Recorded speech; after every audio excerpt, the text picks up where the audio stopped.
तो जी आज की वीडियो में हम डिस्कस करेंगे arterial supply of the face. तो जो फेस होता है ना, उसको दो आर्टरी जो होती है सप्लाई करती हैं, एक फेशियल आर्टरी, दूसरी सुपरफिशियल टेम्पोरल आर्टरी। ये दोनों जो आर्टरीज होती हैं किसकी ब्रांचेस होती हैं? एक्सटर्नल कैरोटिड आर्टरी की ब्रांचेस होती हैं। और इसमें जो फेशियल आर्टरी होती है वो ज़्यादा इंपॉर्टेंट होती है। तो जी फेशियल आर्टरी जो होती है उसका कोर्स हमने समझना है। तो फेशियल आर्टरी का जो कोर्स होता है ना, हम उस 3 पार्ट्स में उसको डिवाइड करते हैं। ठीक है, फेशियल आर्टरी जो होती है, सबसे पहले क्या होता है कि वो जो होती है नेक में अराइज होती है। ठीक, सो लेट्स सपोज ये जो है ना एक्सटर्नल कैरोटिड आर्टरी है। ठीक, एक्सटर्नल कैरोटिड आर्टरी, वहाँ से ये फेशियल आर्टरी निकली है। ठीक है, तो फेशियल आर्टरी निकलने के बाद इस तरह से अगर आप लेटरली देखें तो यहाँ पे कौन सा बोन होगा? यहाँ पे होता है मैंडिबल। तो ये जो फेशियल आर्टरी होती है ये क्या करती है? ये सबमैंडिबुलर सैलिवरी ग्लैंड के ऊपर आर्च करती है। देखिए ये सबमैंडिबुलर सैलिवरी ग्लैंड जो होता है वो मीडियली प्रेजेंट होता है।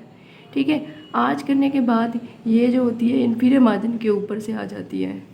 ठीक है, यहाँ पे हमारी मैसेटर मसल इस तरह से अटैच होगी। मतलब पहला जो कोर्स है वो क्या है कि जो फेशियल आर्टरी होती है वो नेक में अराइज होती है। नेक में अराइज होने के बाद वो सबमैंडिबुलर सैलिवरी ग्लैंड के ऊपर आर्च करती है। आर्च करने के बाद वो इंफीरियर मार्जिन ऑफ मैंडिबल के ऊपर से आ जाती है। देखिए ये इस डायग्राम में आप देख सकते हैं। ये जो आपको बड़ी सी आर्टरी नज़र आ रही है, ठीक है, अगर मैं इसको मार्क करूँ तो ये जो आर्टरी है ये हमारी क्या है? ये एक्सटर्नल कैरोटिड आर्टरी है। ठीक है, और इस एक्सटर्नल कैरोटिड आर्टरी से ये हमारी जो आर्टरी निकल रही है ये क्या है? ये है फेशियल आर्टरी। ठीक है, ये है फेशियल आर्टरी। तो यहाँ पे इसका एक पार्ट देखें तो वो आपको इतना नज़र नहीं आ रहा, तो क्योंकि ये जो है मैंडिबल बोन है, अब हम इसको लेटरली देख रहे हैं। तो इस मैंडिबल के इनर आस्पेक्ट पे आपने अगर मैंडिबल पढ़ा हो तो वहाँ पे एक फोसा होता है जिसको हम कहते हैं सब मैंडिबुलर फोसा, जहाँ पे सब मैंडिबुलर सैलिवरी ग्लैंड रेस्ट करता है। ठीक है, तो ये जो होती है उसके ऊपर आर्च करने के बाद ये दोबारा से नीचे आती है और यहाँ पे कौन सी मसल अटैच होगी? यहाँ पे अटैच होगी मैसेटर मसल, और ये मैसेटर मसल के बॉर्डर से ऊपर आ रही है। ठीक, ये इसका पहला कोर्स होता है। उसके बाद क्या होता है कि जब ये मैंडिबल के ऊपर आ जाती है, अच्छा एक इम्पॉर्टेंट पॉइंट आपने याद रखनी है कि जब वो मैंडिबल से आ रही है ना, या इस जगह पे हम इसका पल्स फील करते हैं। ठीक है, पहला जो पार्ट था कोर्स का।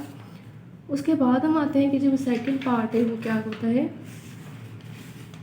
तो देखें, लेट्स सपोज ये है फेस है। ठीक है, ये मैंडिबल से आ गई है, यहाँ पे हमारे नेक के साइड में आ गई है।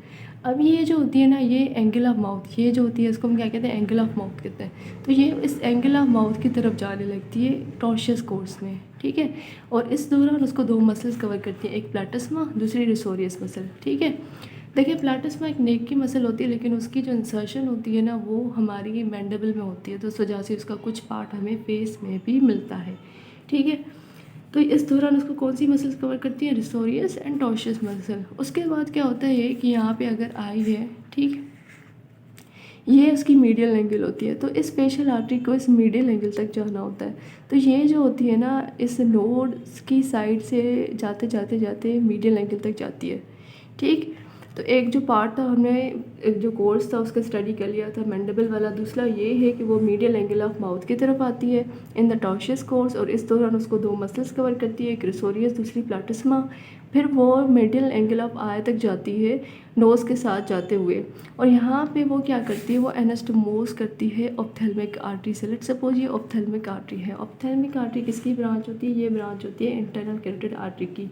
और फेशियल आर्टरी किसकी ब्रांच है? एक्सटर्नल कैरोटिड आर्टरी की। तो ये दोनों कहाँ एनास्टोमोस करती हैं? मीडियल एंगल पे एनास्टोमोस करती हैं। ठीक है, तो ये हमारी फेशियल आर्टरी का जो था वो कोर्स हो गया था, जिसमें हमने 3 पार्ट्स में इसको स्टडी किया और उसका पल्स भी था। अब हम स्टडी करेंगे फेशियल आर्टरी की ब्रांचेस।